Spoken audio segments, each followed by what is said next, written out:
Okay, ladies and gents, I think we'll get started. Thank you very much for joining us this morning for what I hope will be a fascinating and lively discussion about overseas aid. In 2018, emerging and developing economies were responsible for about 2/3 of global growth, and we can put this down in a large part to the removal of trade barriers and embrace of market economies, and global poverty is declining fast also, as is global inequality. But as we know, effective international development is seen as an important tool for pursuing the country's national interest, as well as the more immediate and welcome alleviation of poverty it helps with around the world also. There's been lots of debate about the spending target of 0.7%. While the TPA has argued against it in the past, it's currently enshrined in law, so we thought it was worthwhile to undertake some research about what we can do within those parameters to get better value for taxpayers' money. TPA policy analyst Jeremy Hutton has authored today's excellent report, which I commend to you all, First Aid Fixing International Development. He examines issues like budgeting within calendar years rather than financial years, multilateral aid rules, spending of aid cash by other departments, and the flexibility of the spending target legislation itself. We're delighted to have with us the Right Honourable Priti Patel MP. Priti has been the MP for Whittam since 2010 and is a staunch proponent of economic and personal freedom, which, as I said, has been a big help in driving down poverty in developing countries. She also, of course, served as Secretary of State for International Development.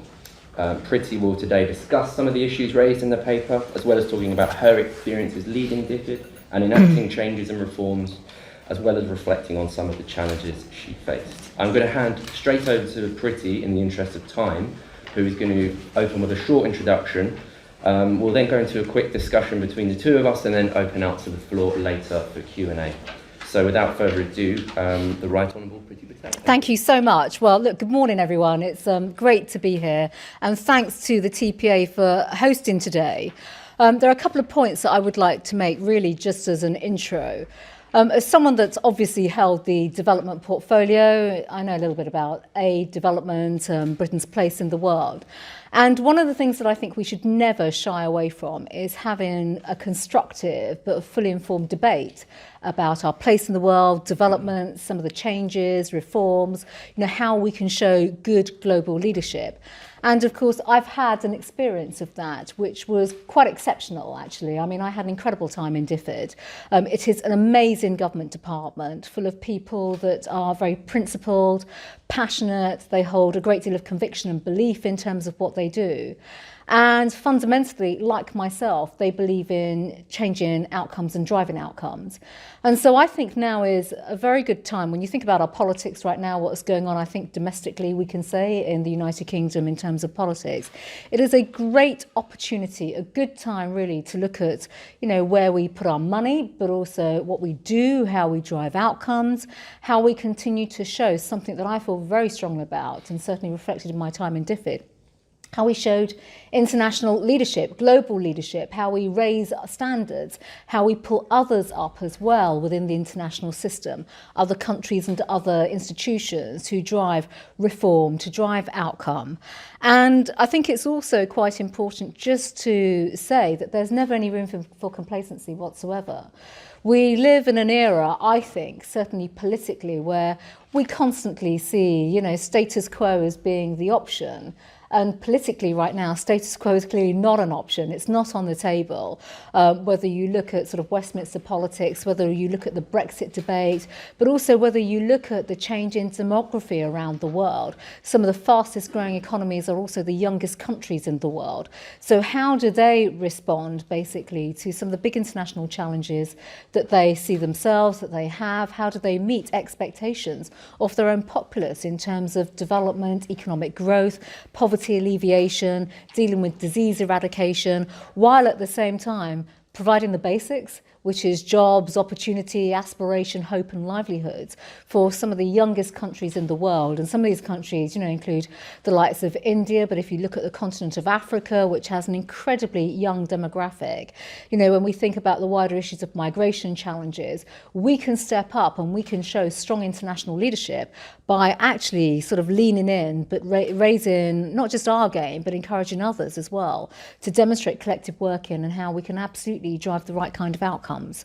So those are my thoughts, and those thoughts I hope will not surprise many of you, because they're very much in sync with not just the approach that I had in DFID, but I think importantly the approach that I encouraged actually, the government to take more holistically across Whitehall and across government, that leaning in approach, but reflecting that in terms of very much being outward looking, influencing others, not just saying that we're a spending department and, let's just spend money, but let's use that as leverage to drive outcomes and influence across the world. Thank you, Priti, for those words. Talking of an attitude and a mindset, you could safely say that you went into the role as Secretary of State with a slightly different mindset to some of your predecessors. What were your first impressions, first day in the office, having that different mindset and being met with civil servants? Well, I think it's fair to say no minister will ever forget the first day they walk into a government department. In my case, I think I walked into a massive room with lots of amazing DFID staff. You could have heard a pin drop, because I think there was a degree of perhaps anticipation stroke anxiety.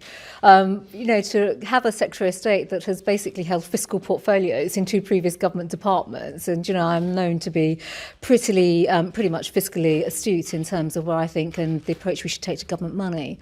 One of the stories that I do share actually is sort of like my day 1, day 2.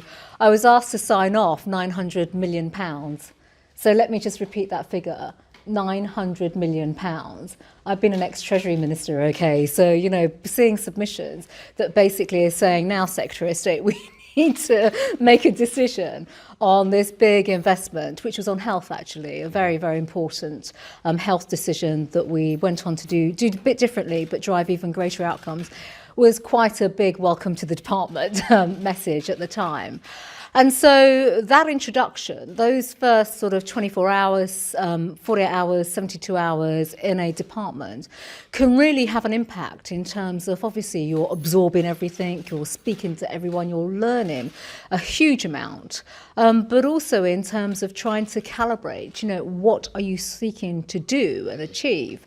And so my approach, I think it's all pretty much on the record in terms of driving outcomes, but actually trying to get bang for buck, making sure that, every pound of taxpayers' money is absolutely sweated to the maximum in terms of driving outcomes, bringing about change in the case of health.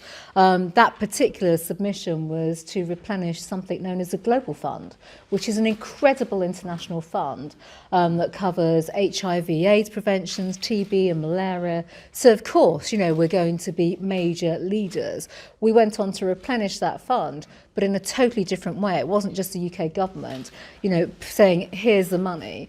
We actually leveraged the private sector, and I remember having conversations for the first time, challenging the fund and challenging the institution to say, bring in, for every quid that we put in, leverage private sector finance as well, to put money into, and that way you can strengthen partnerships and drive greater outcomes, get more bang for buck, but ironically bring more money in as well to deliver those outcomes. Right. And just on the bang for buck question, obviously it's very much in the TPA's lookout to make sure that value is got for every single pound of taxpayers' money. And having that attitude as Secretary of State, was there a good relationship with the aid sector more broadly on trying to deliver some of those values?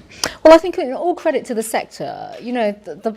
Just because you're a minister doesn't mean that you shouldn't really have a sort of effective dialogue.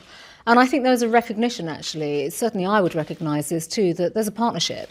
There's no them and us, it's a partnership. The aid sector, charities and NGOs, they have an incredibly important role to play. So let's be very clear about that. I spent many hours with representatives from various groups, organisations, discussing how we could drive change, get better value, get better bang for buck, change ways of working, actually, too. And that's important. I come back to the point, you can't just continue with the status quo. You've got to keep on looking at better ways of working, integrated ways of working. There's no point when there's a humanitarian crisis in Africa, there's no point having NGOs and organisations competing against each other for the same pot of funds. It's better that they work together and that they streamline individual needs assessments or things of that nature to drive outcomes, because it's all about outcomes. And what I found incredibly refreshing, it seemed refreshing at the time, they may have a different view on this actually, is we brought in some big changes. I brought in some changes around the funding of charities and NGOs.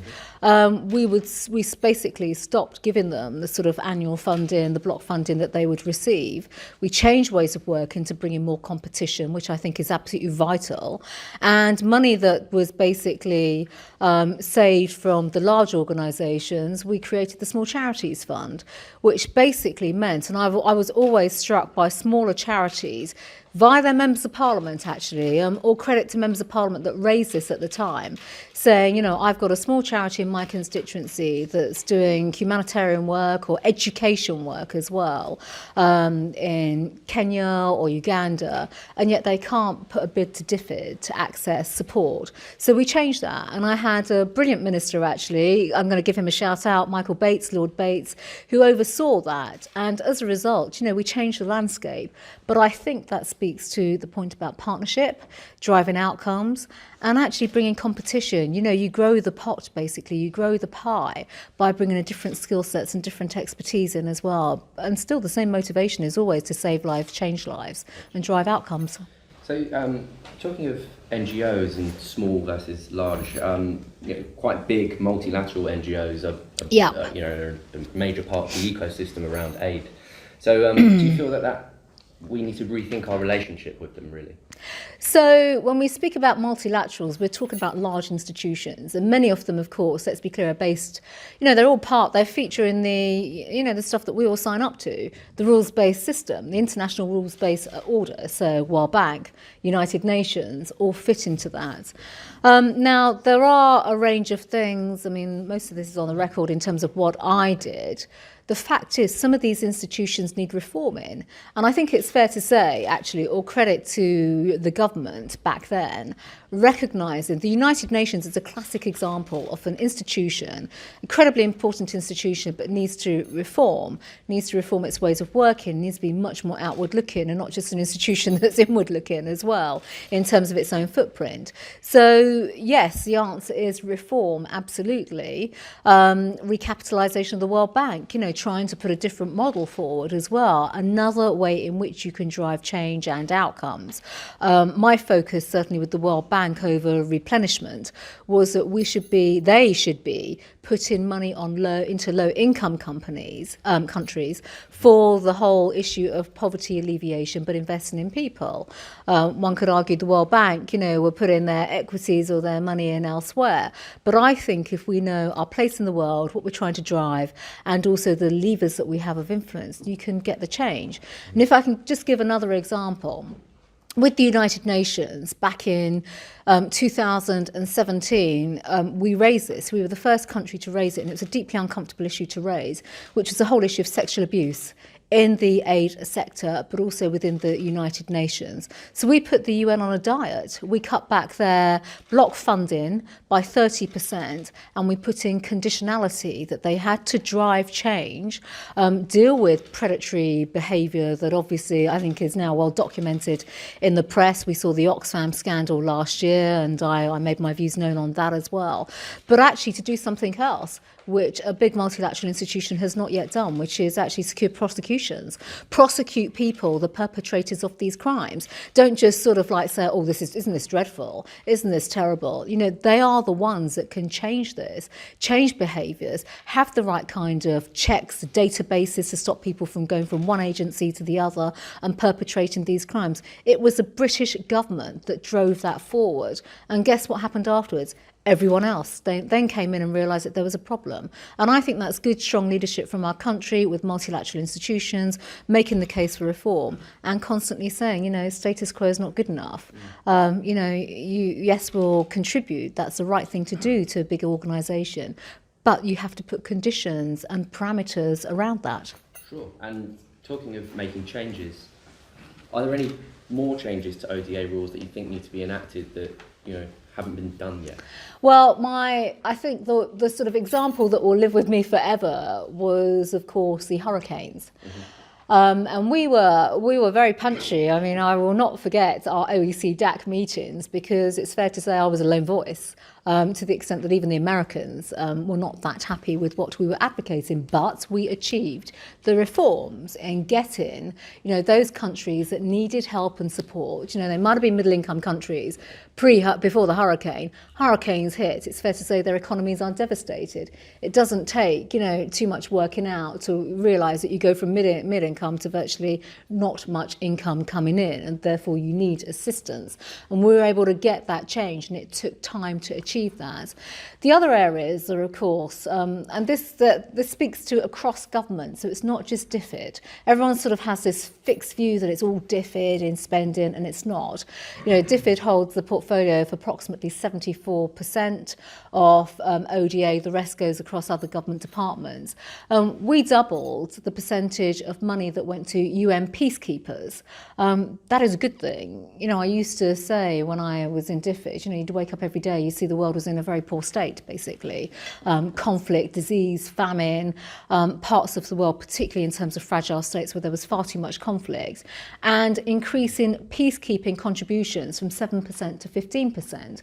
Now, that was a great achievement of the British government, and I still think we should always ensure that we keep our foot on the gas and that we challenge. This isn't the rules, but actually the way in which these formulas are constructed and how we can actually drive, again, the right kind of outcomes, not just for us as a country, but actually when it comes to some of these big global challenges that we see, such as conflict, fragile states. We have far too many fragile states in the world, and sadly, far too much conflict when you look at Yemen, Syria, the neighbourhood, the region itself. And this is where I think we can absolutely step up. To move away from that slightly, you did touch on it in that answer, but in the paper we discuss spending by other departments besides DFID. Do you feel that the Development Secretary should have greater oversight, the final say on every penny of UK aid spending? Well, look, I'm a bit of a anorak when it comes to following money, okay? My mantra was always follow the money, people and outcomes. Personally, and I say this personally, I think the answer should be yes. I was the one that, thanks to the team at DFID, conducted a line-by-line financial review of spending. Now, believe you me, that was a hard job, and not everybody welcomed that. You imagine going through a lot of spending across every single aspect of DFID, in country as well, programs. That was a lot of work, and I remember the folders of all these spreadsheets that were coming out. They were absolutely phenomenal, big chunky files. I think that the pen holder absolutely, should have an oversight and a degree of scrutiny over where this money is going. And I will tell you now, very frankly, I was very critical at the time. It's rather irritating when you see other government departments, they're spending choices through ODA, some, effectively not saving lives, changing lives, or driving the right kind of outcomes. And if I may say so, ending up in some reports in the newspapers, which, Muggins here would then have to pick up. So it's fine that they were spending money, but then when you're having to do the defence of it as well without actually having signed it off, it can be somewhat irritating. I do think, there are some great things that actually my predecessors established. They established ICAI, obviously, the Independent Commission, the watchdog in terms of looking at spending. I think that's a good thing. And I apologise to no one. I do go on about money for a reason, because it's not government's money, it's taxpayers' money. And on top of that, I think we owe it to taxpayers who, when it comes to aid, and I saw this in 16, 17, we had some of the most appalling humanitarian crises in the world. And I remember spending a lot of time with the DEC appeal, and you'd see people are incredibly generous. They want to give, and they will give when they see that money is going to, and it's not just good causes, but to saving lives and changing lives. And that is why, I was quite vigorous, I think it's fair to say, when it came to the whole issue about the efficacy of funding and spending and how some of the decisions were made. I'm quite interested in this idea of aid as a tool of developing and promoting the national interest. And to that end, when we send money overseas and we don't see any improvements in countries in terms of basic freedoms, freedom of speech, freedom of the press, do you think it's right that we should be looking at that and assessing whether we should continue to give aid to those countries, and there should be conditions attached and things like that on improving basic freedoms? So I am known for being much more, I guess, condition-driven, but also performance-driven as well. I mean, there's no point, you can't do one without the other. I think there are many organisations, it's fair to say, that were put on a diet while I was in DFID in terms of performance, raising game. Raising game is really important, not just sort of sitting in a holding pattern and just carrying on with the same behaviours. So raising game and driving performance, absolutely. Conditions are important if they can drive the right kind of outcomes.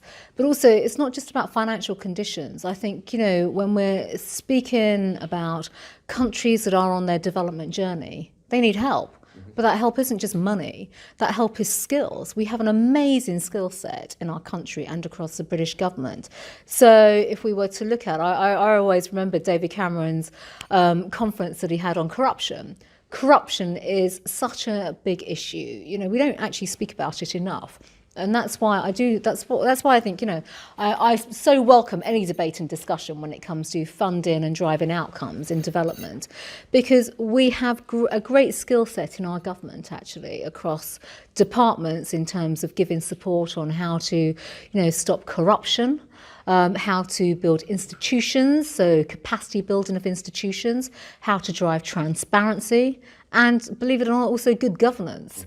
Those are the things that are vital to political freedoms and economic freedoms, and they are key tenets that actually help countries eventually, get to the place where we'd love to see more free elections, more free speech, countries and economies that can be slightly more self-sustaining, and importantly, one day we hope will stand on their own 2 feet.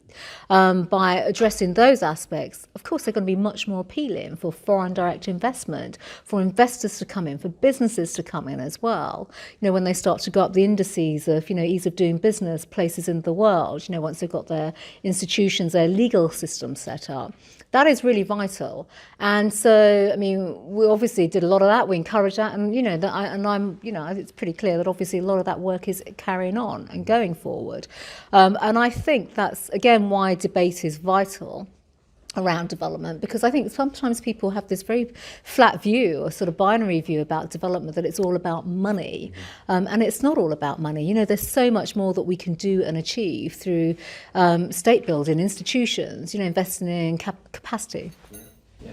Talking of debate, actually, certain groups in the aid sector obviously got wind of the TPA doing a report, and there were some choice tweets put out last week by people who hadn't even seen the report yet. Okay. What is stopping free and open debate on issues like these from people who might, champion value for money against others in the aid sector? Well, I think that's a really good question, and I think that's something that they themselves should answer and look at, because as I said, we here we are sort of supporting free speech, democracy in other countries, and this is part of the luxury that we have, that we should be having a debate and encouraging that. I don't think it's helpful at all really to be stuck in this holding pattern of it's this way and no other way. I think you get the best out of organisations, if you look at a business, when they're reforming, when they're actually changing ways of working, when they're doing things differently, but also working with everyone else. As I said, this is not a competition. We're speaking actually about changing lives, saving lives, doing some fundamental things to help other countries and economies stand on their own 2 feet. That should be welcomed, along with every contribution that all organisations, whether it's non-governmental or charities, have in terms of what they can do. Mm-hmm. Okay, thank you so much, Priti. We're going to open up for discussion around the room now. Gentleman at the back by the window. Thanks. I'm just interested in this recommendation about the Deputy Secretary of State overseeing spending by other government departments. Why do you think that changed? Was that because of the Treasury? Was that a decision taken in departments? Was that number 10? Who do you think is responsible for that change of policy? So it's a good question. I don't have a definitive answer for you, but my understanding, if my recollection is correct, that this was something that happened really straight after 2010, when the government themselves, if you remember the government back then, it was coalition government, were undertaking effectively a comprehensive spending review of every other government department. And I think we all know what happened to government departments, their funding, etc. And I am told, or I was told at the time, that ODA was seen as, sort of like a bit of additional money basically to support those departments. And it seems to me from the work that I undertook at the time, I'm not sure the sort of like oversight and scrutiny was in place at the time at all. And then, it's not until you go back and look at funding decisions when you get a call from, perhaps journalists at 9 o'clock at night saying, what do you know about this? And you're starting to go through the files. It's quite difficult to sort of pull all that together. But that was my understanding in terms of how that decision effectively was made. So made by the Treasury? Well, I don't know if it was just Treasury. I think it might have been cross-government, but it could have been Treasury-led. Hi, I'm Sean Conley from the Press Association. Critics of Brexit are always saying that it will lead to a withdrawal from the world for Britain, particularly in foreign aid. How would you address that? And if the Prime Minister brings back the meaningful vote this week, will you support her in that? So let me talk about the development point first of all. I've always been clear. I mean, look, I campaign for Brexit, okay, and I'm an internationalist. I've always been an internationalist. I've got an international background in terms of what I did even before I became a member of Parliament. Britain's place in the world matters. And if you look at some of the documents that I wrote when I was in DFID, including the bilateral review, multilateral review, all the key policy documents that came out at the time, they weren't just constructs, they weren't just drafted. That is absolutely my view, that we have a leadership role to play in the world. And actually Brexit helps with that. Not just in terms of leaning in, but also showing how we can work in partnerships but with other institutions, as I've already said, to raise standards, drive outcomes and drive performance. And I think that's vital. We are leaders, and when it comes to development, I wrote the section on the development content for the 17 manifesto, which was very clear about point 7, very clear about our place in the world, and sat alongside our vision, which was a global Britain. So I think that is incredibly important, and no one should just sort of think that that's going to diminish. We are going to be world leaders, and in my time in development and in DFID, there are many other countries that said that they looked to us because of point 7 and the leadership that we have given, not just on point 7, but the way we've been able to advocate at the table in the big organisations and the institutions. I gave the World Bank example, obviously the United Nations is an example as well. That, in my view, will continue, and that's a good thing. In terms of meaningful vote, well, look, I mean, we don't know when it's going to come back. It's going to come back at some stage. We hear that it will probably be this week, so we'll wait and see. My views have been clear on not just the meaningful vote, but actually the withdrawal agreement. And on the 29th of January, I voted for alternative arrangements when it came to the withdrawal agreement. And so nothing has changed. So unless we're going to get some change, and I believe that there is still time to get change, I'll absolutely be open-minded. And of course, if there are changes, I will look at them. But unless there are changes, then I just don't see where this meaningful vote is actually going to go. Okay, so unless there are changes, you'll still be voting I've been against clear, it. I'd like to see changes. And if there are changes, I will absolutely look at it. But if there aren't changes, then you'll Well, we don't know when the stick to vote's voting going to be against yet. We don't know when the vote's going to be. it. But if there are not Well, look, changes... if it were then- today or tomorrow and there's no changes, and obviously I'm not going to support it. I think we're going to move the question on. Alex. So Alex Thorne, in this case, very personal capacity. I thought it was quite interesting, when I closed my eyes, you basically sounded, good or bad, this is not just an observation, like Jeremy Hunt or Ted Jagger, or almost all other Conservative politicians. On the specific question about capacity building, why is it that Conservatives who have massive scepticism of government, who at the moment the UK is hardly a case study for anyone who wants to look about how to be well governed, think that we can go around the world building capacity in states that we don't understand?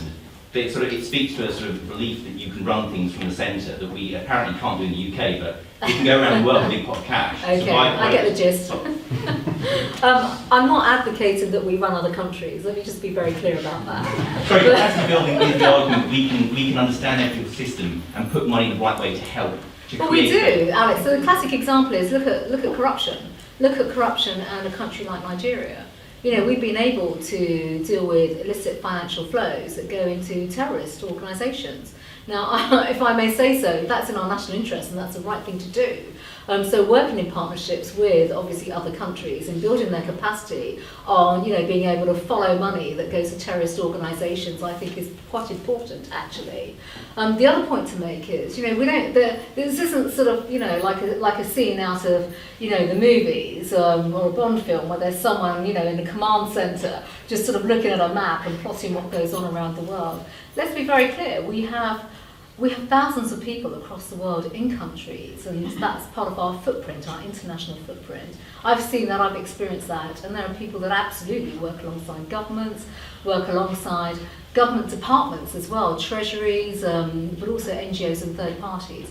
They do have a good understanding of what's required in those countries. And as I said, people do look to the United Kingdom. I'm not going to get drawn on the current situation in terms of governance in our own country, but the point is, through Point 7 and through the leadership that we've shown internationally, I'll come back to the Corruption Summit as well, people do look to the UK, and where we've got a natural footprint, whether it's through the Commonwealth or through other organisations too, we are making a difference, and that of course is a good thing. Hey, that one's Chloe. Just on the point of building strong democracies and free and fair elections and corruption, in my opinion, particularly on the African continent, until many of these countries have these systems in place and have free and fair elections and have strong democracies and good governance, you can give all the money that you like, but it's not always going to be as effective. So I guess alongside our aid budget or alongside the aspects of development, what are we doing in DFID already that looks on that, on supporting free and fair elections and getting good governance? And what do you think we could be doing more so in the future? Well, I think first of all, I would encourage, the activity that's taking place. So across government, it's not just DFID. I really should emphasise this. It's not just DFID. Foreign Office has a very strong role to play in this too. And actually, as do other government departments, people forget about departments such as the Department for Health. The Department for Health, if you look at the role that they played in helping to strengthen health structures and health systems through the World Health Organization, you know what? I think that's quite important. That is really important when you look at the fact that diseases know no boundaries, they travel. Look at the work that we did on Ebola, the UK led on that as well. And because of Sierra Leone and Ebola, we were then able as a country to then sort of strengthen other systems, government systems in Sierra Leone. So I think that's exactly the right approach. Government are doing that anyway, so that's a good thing. But of course, you can amplify that. You get the multiplier effect when you bring on other countries, where you work with other institutions like the World Health Organization. And it's fair to say, just on the WHO, people just need to go back and look at the history of the Ebola crisis. Britain stepped up when the WHO didn't know what was going on and were failing. So again, showing good leadership as a country, which we did then, and that is welcome, and that is a good thing. And we absolutely must continue to do that. Sophia with the DevEx. You mentioned the Foreign Office. What do you think of the proposals for merging DFID and the Foreign Office? Is that likely to happen? Would it be a good thing? Well, I don't know what will happen. It's Monday morning right now. We don't know what will happen by Monday afternoon, generally speaking. I don't support that proposal, okay? I don't support it as it currently stands, and you've already heard me say very clearly that, the approximate percentage of 74% of ODA being with DFID and the rest going across government departments. It's unless you have, systems where you can follow the money and demonstrate efficacy, then I think it would be hard to really drive the right kind of outcomes that meet, the SDGs, for example, which is, pretty big, very important. That's obviously what we have signed up to in terms of the rules-based order, the international system, and driving our own development outcomes. The other point I want to make is, all credit to people that work in DFID. They are skilled professionals, they really are. And so, there's no substitution here, one skill set for the other. I think across government, I was very, very strong at leaning in.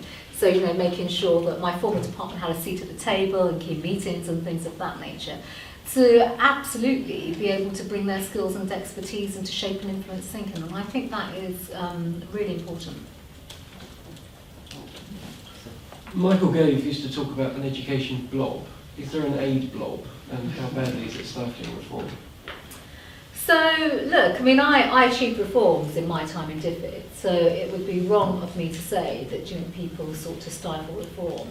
It's tough, but every government job and every department is tough, so The point is you have to work with people to be able to make the case. And also, I'm a great believer, be the change that you want to see, and take people with you on that journey. And I'd like to think, certainly in my time, others might have a different view. We achieved some big reforms, as I said, moving away from block funding to big charities, to set up a small charities fund, putting in performance-based results for large organisations and small organisations, calling them out actually, when things are not good, and that's really important, holding true to power to a certain extent as well. But also, when I think about the aid sector, they are the people on the ground. I've met aid workers, development workers in some of the most horrific parts of the world. And, you cannot ignore the fact that they also put their life at risk, particularly in areas of conflict.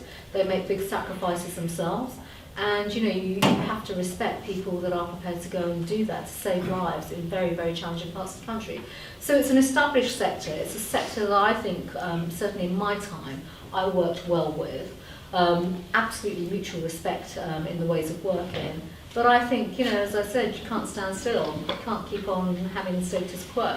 So taking people on that journey, I think, is vital. A question at the back? Behind the camera there. Hello, sorry. It's Matt. It's Matt from the Adam Smith Institute. I know that you're very keen on making sure that taxpayers get value for money. One of the report's key recommendations is that you move from the calendar year to the financial year. What impact will that actually have, and will it save taxpayers? So it's, in terms of impact, I may be wrong in terms of the actual technical approach. It's no different, basically, I think, moving it to fiscal year. Currently 12 months versus a fiscal year. It would help a great deal in terms of, financial accounting. I don't want to sound like a pen pusher, but, the actual processes in following the money over that financial year and all the reporting that would probably, in my view, be similar to government reporting across other government departments as well. It is challenging when you've got two different systems. So I'm open-minded, and it was something I constantly asked the questions about myself. Why can't we change this? So why couldn't you? Sorry. Because of course they're fixed for that system, and I have to say it would be quite difficult because of the spending profiles.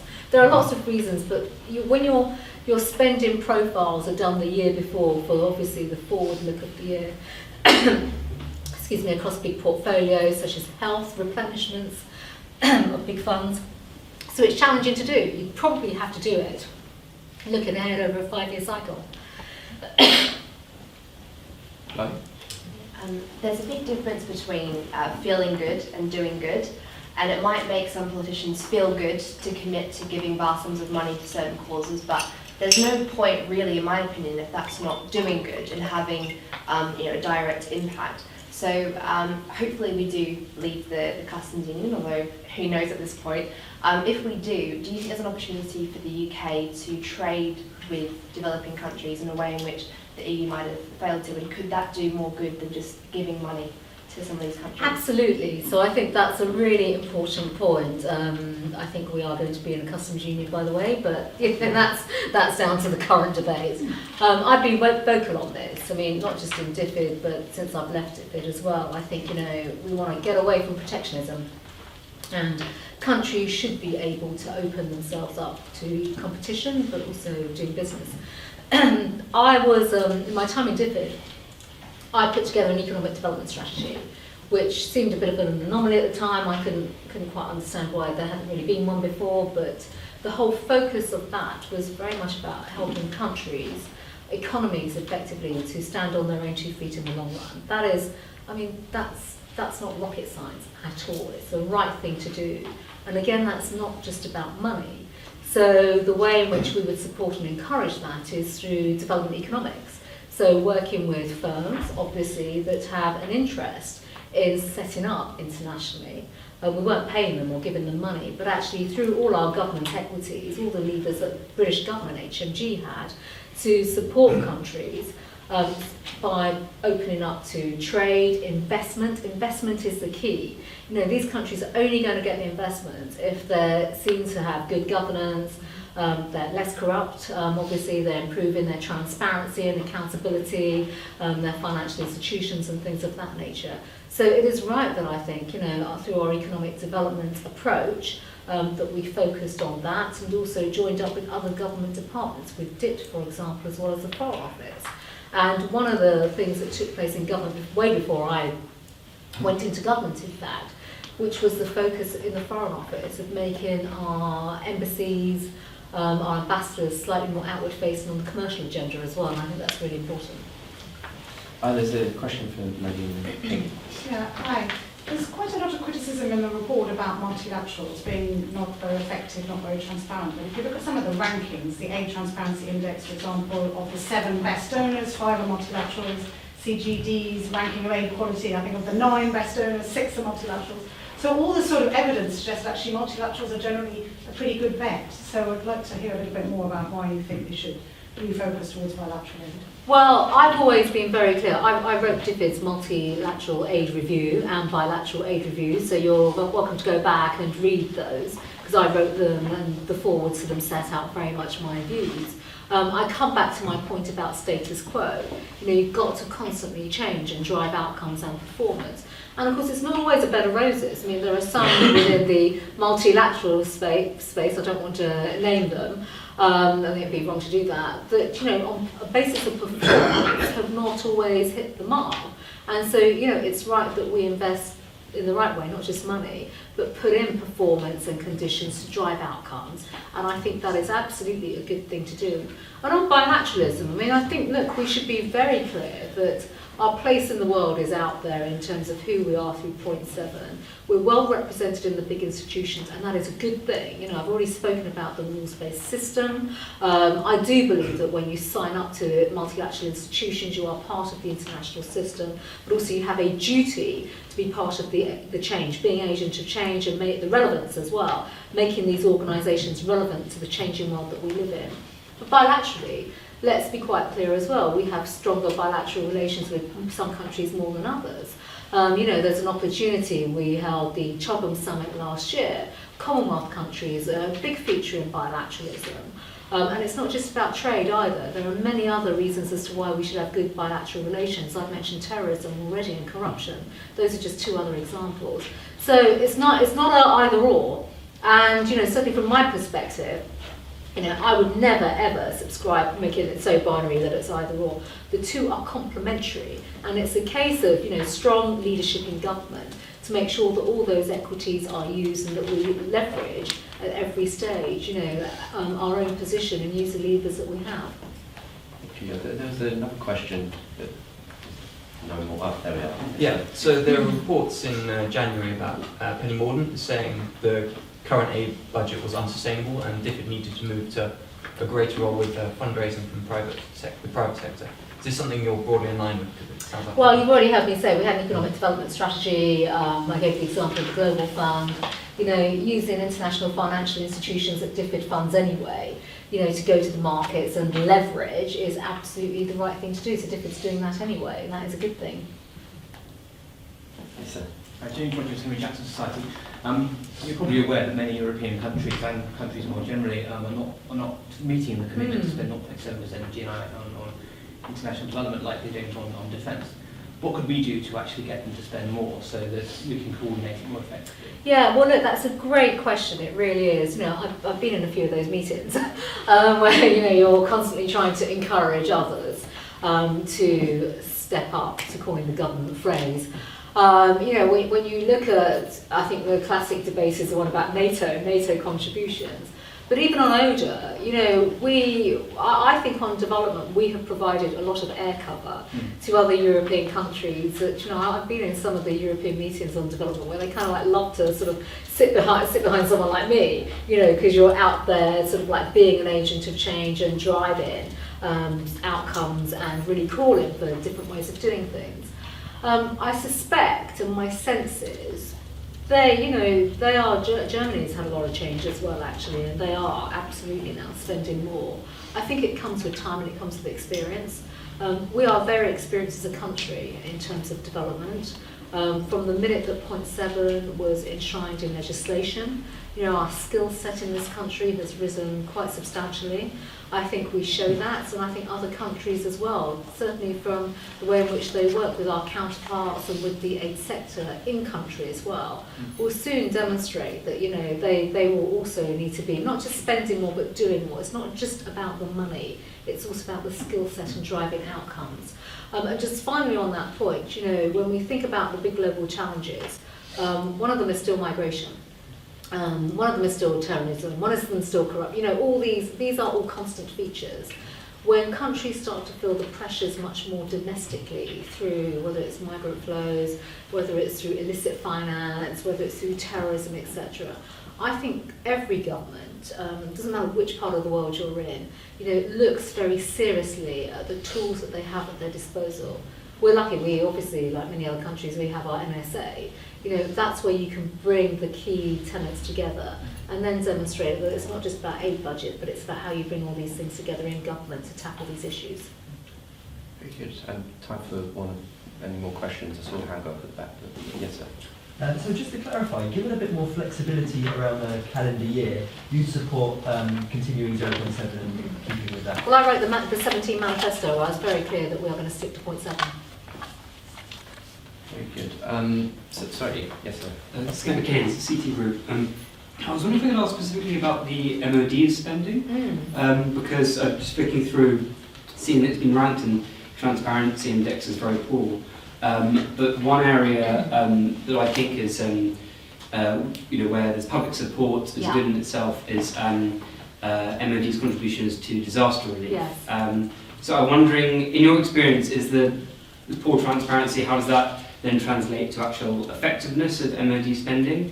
And what more could be done to improve MOD involvement and effectiveness of this? So I agree. There is much more that can be done with the MOD, and you know, I was lucky. I was blessed. I got to see the MOD in action through the hurricanes that took place, obviously back in 2017, and they are incredible. You know, and I've seen British troops in places like Somalia as well, not just peacekeeping, but actually, you know, putting electricity back together in places where they've just been completely bombed out and burnt down.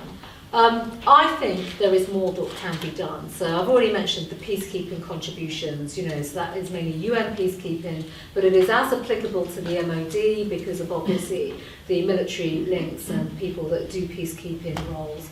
In terms of disaster recovery, or disaster relief I should say, it's always true that, you know, they're commissioned when disasters happened and DFID pays for that. I think there is an opportunity, and obviously, you know, I wasn't around long enough to even get into this space. There is an opportunity to ensure that we have continual training of our armed forces, you know, and sort of have deployment in some of these challenging parts of the world. And some of this does happen, but to, you know, have them basically constantly training and to give support through DFID. And that is, you know, it's a slightly different way of doing things, but rather than just sort of like waiting for the bill to come through when you're deploying HMS Ocean and everybody else that comes in, it seems to me that it would be logical to have, you know, that better link, better relationship, and quite frankly, DFID would end up paying for that through ODA, or having a relationship with the MOD to, you know, have the engagement on where that money goes. And if it is absolutely saving lives, changing lives in our national interest, you know, we've got troops in northern Nigeria training an army, the Nigerian army up there, then clearly that makes sense. So there is scope to do more there, and I have no doubt that people will look at that going forward. One question from... you mentioned the 2016 multilateral review a few times in your answers, and I just wondered if you still stood by that piece of work, or you felt that at the time you were constrained and weren't able to go far enough. Well, I was new, don't forget, when I came in, so it is fair to say that there was a drafted review that had been signed off by someone else, previous Prime Minister, and that was good to go, and I said, no, I'm going to absolutely go through this myself. So it does have my stamp on it. Of course, I was new, so I didn't have the chance to sort of go through everything in the forensic detail. But I think the direction of it is absolutely right. It is right that we hold institutions to account. It is right where we see institutions that, you know, aren't performing at a level where we'd like them to perform, and where we've had conversations and discussions with them on their own performance, that they are, you know, we try and bring them up and we try and put performance agreements in place. So I think that is right. The other point that I would say is that I don't really think since 16, 17 and now, the international outlook hasn't really changed much. As I said, there's a lot of endemic conflict in the world. We still invest in disease prevention, rightly so. We still see huge levels of poverty, famine, just awful things that take place in the world, discrimination against girls and women. It is right that we absolutely stand up, speak out, and make the representations that are needed in those areas. Thank you very much. I said final question, but I'm going to abuse the position of chair and ask a final one myself, which is, it's fair to say that overseas aid is not the most popular line of government spending. What challenges did you face going back to constituents back in Essex and talking to them about your role as Secretary of State and squaring that off against? My public meetings were quite punchy, it's Yeah, fair to yeah. say. My position, or the line that I would certainly share with people, actually, yes, our place in the world, but also look at the challenges that not just we face, but people face in the world that actually have no boundaries, that could affect us overnight. Disease, for example. I mean, I worked in the private sector when the SARS disease was hitting everywhere, and businesses were shutting down, and people could travel and do business and things like that. Disease prevention, eradication is a big issue, but actually conflict, terrorism. These are big issues alongside migration that people do understand. The British people are not ignorant to this at all. I think they actually feel a great deal of pride when we are saving lives. I remember my time in DFID when it came to aid. Let's show the countries where this aid is coming from, put the Union Jack on it, let people know that it's British aid that's saving lives. But at the same time, as I said, migration, diseases, conflict, terror, that has an impact on us domestically. And I think people do understand that in this country. Very good. Well, thank you very much for joining us, Priti. It's been sort of interesting releasing this paper and engaging occasionally with the aid sector on it and seeing their reaction. So if you're from the aid sector and you want to talk to our researcher Jeremy Hutton, who's currently multitasking as our AD guy for them, please do please do grab him afterwards and have a chat with him. But thank you all for coming and taking the time out in what is a busy week, and thank you too to our guest speaker Priti Patel.